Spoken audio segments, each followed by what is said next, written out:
Friends చూడండి, ఇది చిన్న బకెట్ వచ్చేసి 5 లీటర్ది అనుకుంటున్నాను. నేనైతే అంత ఐడియా కూడా లేదు. చిన్న బకెట్ అయితే చూడండి, దీంట్లోనే అన్నం పొద పెట్టినాము, అయిపోయింది.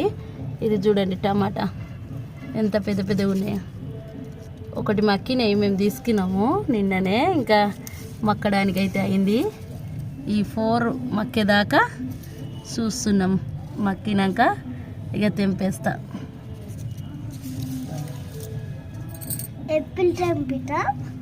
తెంపుతా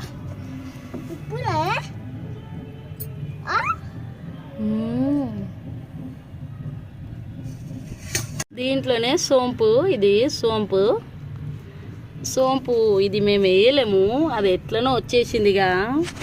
ఏదో అది మేము ఎరువు వేసేటప్పుడు వచ్చేసినట్టుంది. ఇంకా ఇప్పుడు కాస్తుంది సోంపు కూడా. ఇంకా దీంట్లోనే వేసినాం. ఇక ఈ టమాటా చెట్టు టమాటా కాసేస్తే ఇక అయిపోతుంది కదా, ఇంకా సోంపు వస్తుంది ఇక.